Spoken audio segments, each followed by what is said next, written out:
BSc ब्रँडचे शिल्पकार अर्थात भोसले नॉलेज सिटीचे संस्थापक अध्यक्ष अच्युत सावंत भोसले यांनी नुकतीच एक घोषणा केली होती आणि ती घोषणा अशी होती की जे भोसले पॉलिटेक्निक कॉलेज आहे ते आता Yashwantrao Bhosale institution of technology या कॉलेजमध्ये रूपांतरित झालं आहे आणि याची जबाबदारी ज्यांच्यावर देण्यात आली आहे ते व्यक्तिमत्व आपल्यासोबत आहेत. तेच म्हणजे प्राचार्य डॉक्टर रमण बाणे सर आपल्यासोबत आहेत. सर, सर्वप्रथम तुमचं खूप खूप अभिनंदन आणि तुम्हाला पुढच्या वाटचालीसाठी शुभेच्छा. कारण हे सगळं होत असताना त्याचे एक तुम्ही साक्षीदार आहात. तर हा जो नेमका प्रवास होता, पॉलिटेक्निक कॉलेजचं जे रूपांतर आहे ते आता या इंजिनिअरिंग कॉलेजमध्ये डिग्री कॉलेजमध्ये झालंय, तर त्याबद्दल काय सांगाल? हां, तर यशवंतराव भोसले पॉलिटेक्निक असं पूर्वी होतं, आता आहे आणि त्याची ही लेवल अपग्रेड आहे. म्हणजे यशवंतराव भोसले पॉलिटेक्निक आहेच एक्झिस्टिंग आणि त्याची लेवल अपग्रेड म्हणजे डिग्री. बरोबर. ते आता Yashwantrao Bhosale institute of technology. मग ह्या Yashwantrao Bhosale institute of technology ह्याच्या खाली दोन्ही म्हणजे डिप्लोमा आणि डिग्री असं दोन्हीही इन्स्टिट्यूट आहेत. तर स्थापन करण्यामागे आमच्या संस्थापकांचा मानस असा होता की डिप्लोमा ऑलरेडी होतं, डिप्लोमामध्ये त्यांनी मानांकन मिळवलेलं आहे, NBA ॲक्रेडिटेशन 2 मिळवलेलं आहे आणि हे केल्यानंतर मुलांना मग उच्च शिक्षण, त्याच्या पुढचं शिक्षण घ्यायची गरज असतेच ना. आणि ते आता एवढ्या क्वालिटीने इथे शिक्षण दिल्या गेल्यामुळे मुलांची पण तशी अपेक्षा होते की पुढचं डिग्रीचं पण शिक्षण हे क्वालिटीच मिळावं आणि त्यांना मग त्याच्यासाठी बाहेर जावं लागायचं जे इथे अवेलेबल नव्हतं. त्याच्यामुळे त्यांनी असं ठरवलं की बाबा इथे डिग्री पण आपण चालू करू आणि डिग्री मध्ये सुद्धा आपण असं ज्या पद्धतीने आपण डिप्लोमामध्ये आपण ज्या पद्धतीने क्वालिटी दिलेली आहे त्याच पद्धतीची क्वालिटी आपण डिग्रीमध्ये पण देऊ, अशा अनुषंगाने त्यांनी हे डिग्री कॉलेज आणलेलं आहे.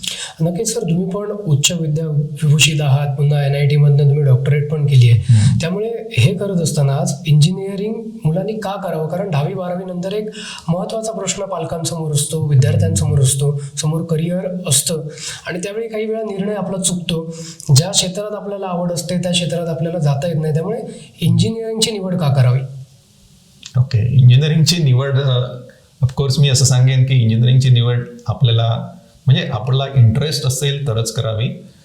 आता मूळ इंजिनिअरिंगचा अर्थ असा आहे की आपण जे सायन्स शिकतो, आता इंजिनिअरिंगला कोण जाऊ शकतात ते सायन्स बॅकग्राऊंडची मुलं, मॅथमॅटिक्स बॅकग्राऊंडची मुलं जाऊ शकतात ज्यांनी 12वी सायन्स केलंय. तर ऑफकोर्स जे आपण सायन्स आणि मॅथमॅटिक्स जे शिकतो त्याचं ऍप्लिकेशन करणं आणि ते ऍप्लिकेशन करून एखादं प्रोडक्ट बनवणं किंवा एखादं मशीन बनवणं किंवा एखादं उपकरण बनवणं म्हणजे ह्या सायन्स आणि मॅथमॅटिक्सचा वापर कुठेतरी उपयोगात आणणं, त्याला इंजिनिअरिंग असं आपण म्हणतो. आणि ह्याची जर आपल्याला आवड असेल, मुळापासून आवड असेल तरच आपण हे क्षेत्र निवडावं. आता निवडल्यानंतर हे क्षेत्र चांगलंच आहे असं मी म्हणेन आणि आपण कारण आपल्या ते आवडीचं असतं पहिल्यांदा. त्यानंतर हे कसं आहे, हे इंजिनिअरिंग हे फार मोठं क्षेत्र आहे ज्याच्यामध्ये अनेक डोमेन्स आहेत. त्याच्यामुळे आपल्या आवडीप्रमाणे याच्यामध्ये आपलं सिलेक्शन करता येतं, आपल्याला जाता येतं, आपल्याला काम करता येतं. तसेच डायव्हर्स जॉब्स अवेलेबल आहेत, डायव्हर्स डोमेनचे जॉब्स अवेलेबल आहेत.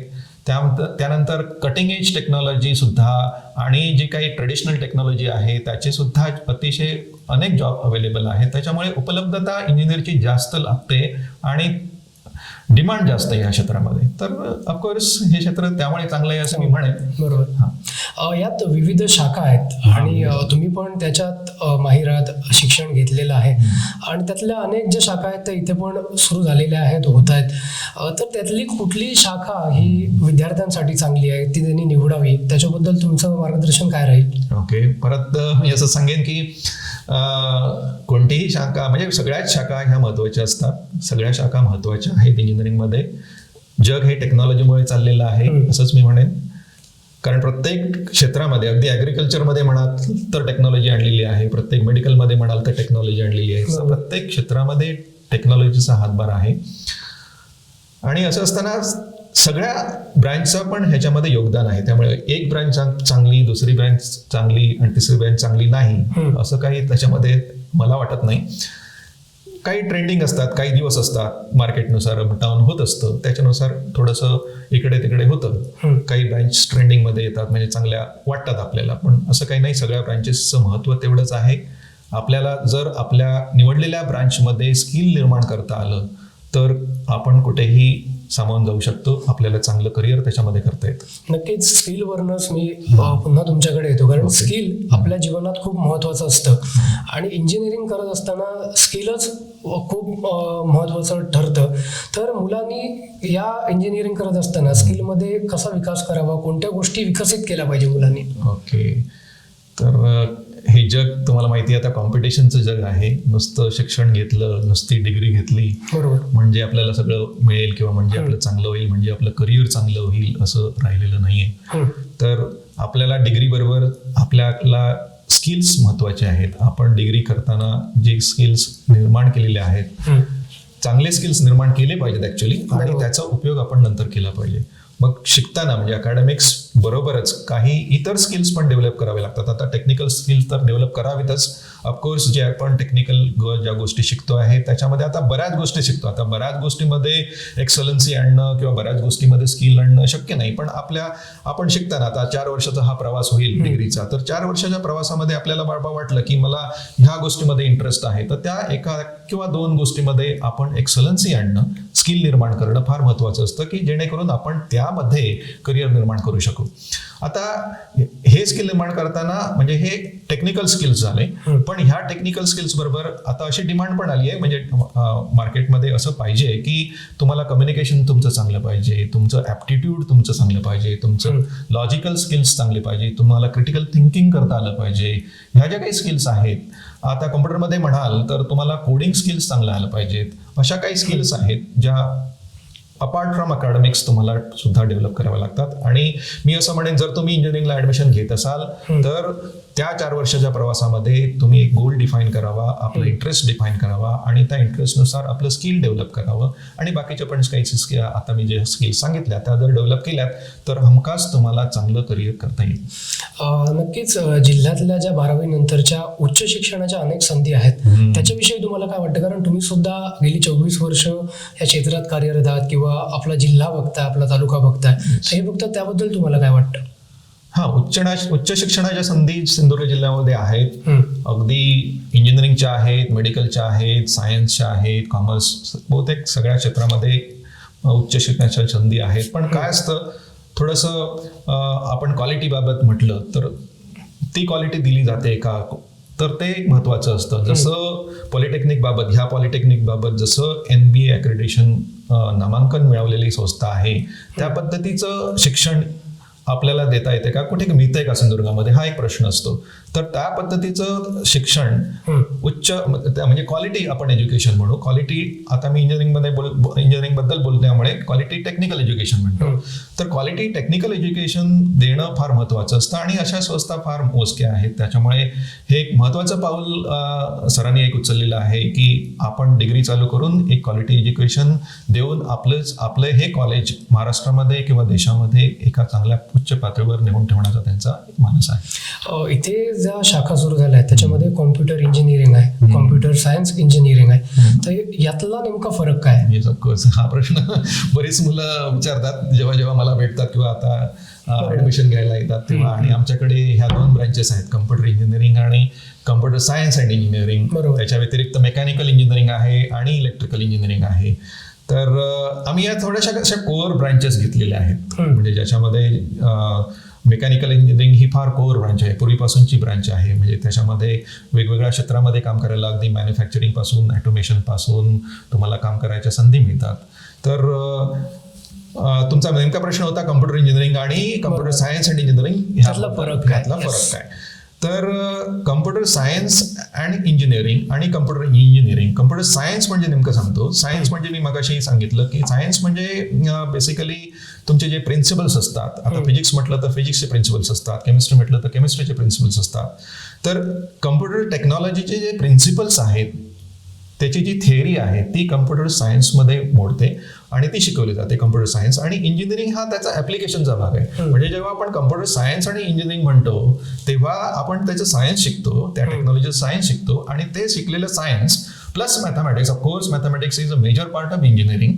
तर सायन्स आणि मॅथमॅटिक्सचा वापर करून आपण जे नंतर त्याला वापरतो, काहीतरी डेव्हलप करण्यासाठी वापरतो, तर ते इंजिनिअरिंग. असं ते सायन्स अँड इंजिनिअरिंग असं आहे. कम्प्युटर सायन्स म्हणजे कम्प्युटरचं सायन्स थिअरी प्लस मॅथमॅटिक्स वापरून जी टेक्नॉलॉजी आपण नंतर तयार करणार किंवा एखादा प्रोडक्ट तयार करणार किंवा एखादं आपलं ऍप्लिकेशन तयार करणार, ते इंजिनिअरिंग.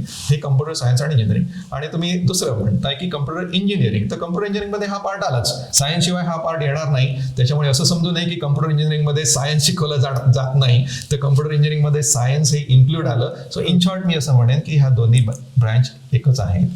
आणि तुम्ही जर ऍक्च्युअल सिलेबस बघितला, टेक्निकली जर बघितला, तर तुम्हाला असं आढळेल की सगळा सिलेबस तर सेम आहे. कुठेतरी एखाद्या वर्षी कुठेतरी एखादा दुसरा सब्जेक्ट हा चेंज असू शकतो आणि ह्याच्यामध्ये थोडंसं सायन्स जास्त शिकवलं जाईल. कम्प्युटर सायन्स आणि इंजिनिअरिंगमध्ये, कम्प्युटर इंजिनिअरिंगमध्ये ऍप्लिकेशनचा पार्ट जास्त असेल थोडासा.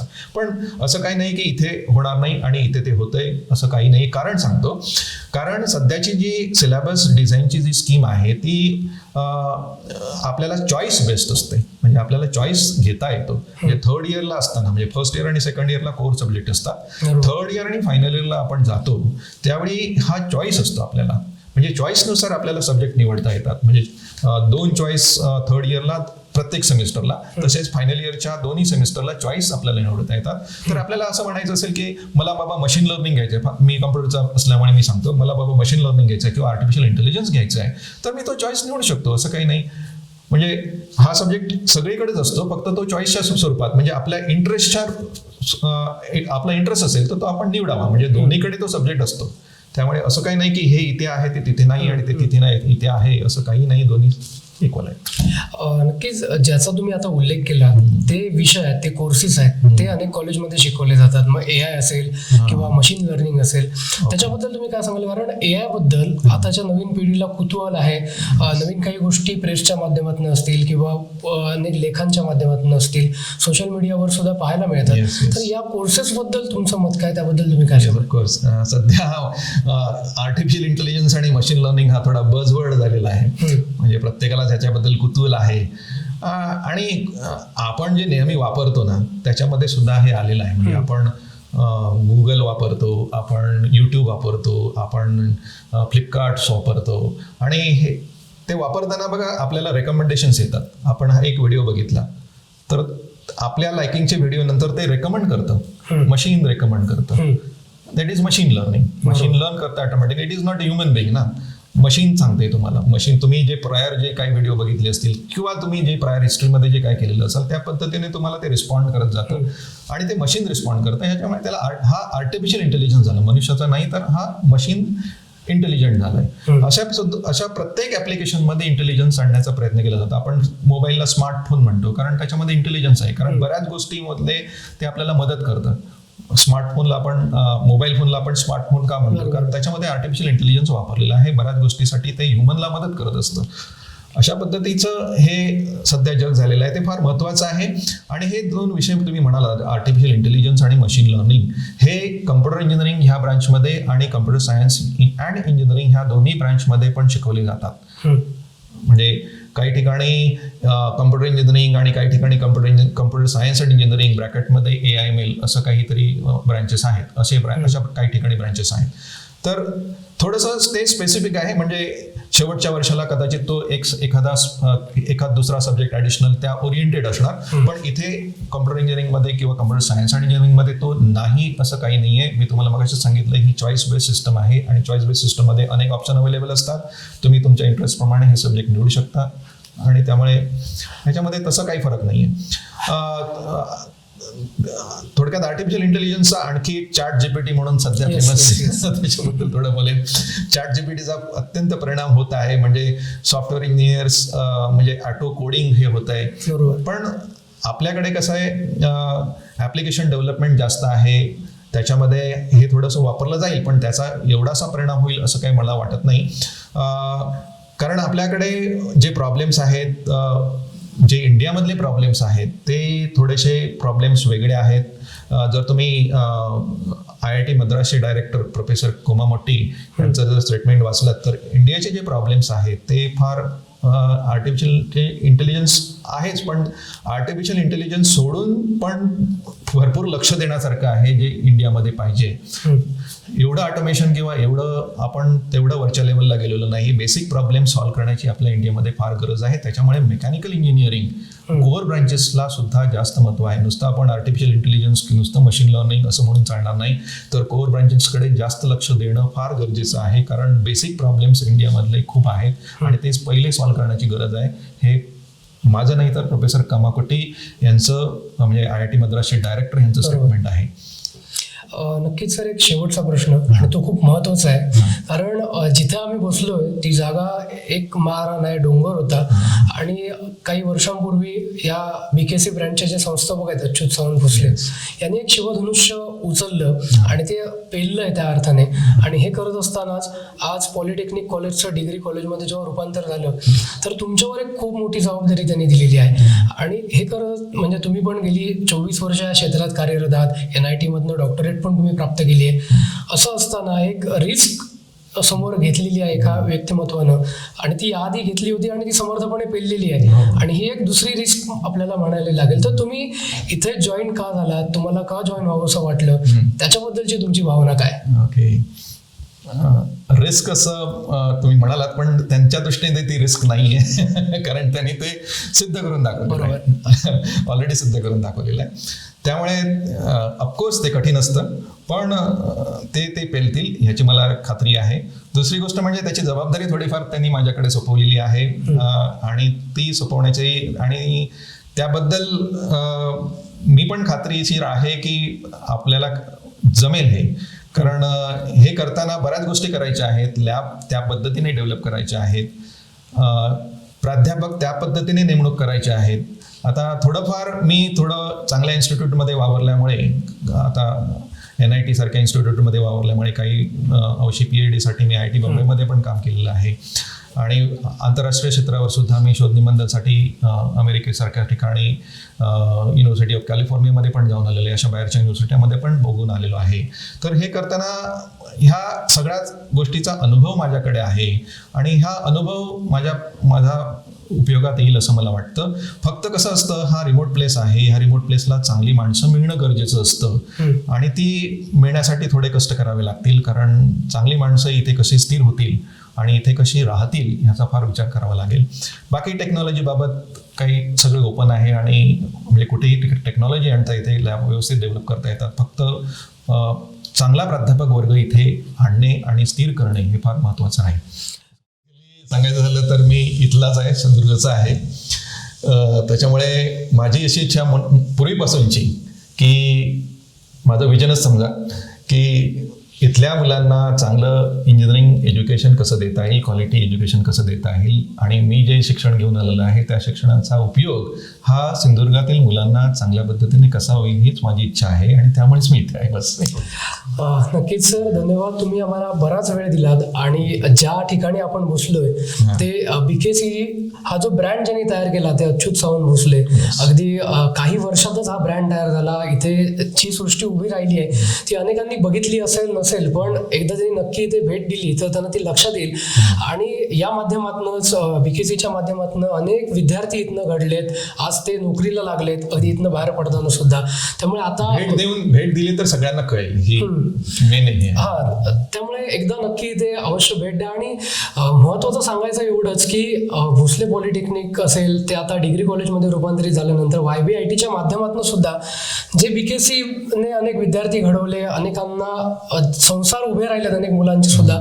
आणि एक तुम्ही असं आदर्श उदाहरण इथे आहात की आमच्याच जिल्ह्यातले, आमच्याच मातीतलं एक व्यक्तिमत्व तुम्ही या ठिकाणी आहात. त्यामुळे आमची जी मुलं आहेत ती स्किल बेस्ड आहेत, त्यांच्याकडे स्किल असतं, गरज आहे त्यांना वाव मिळण्याची आणि YBITमुळे नक्कीच त्यांच्या स्किलला वाव मिळेल.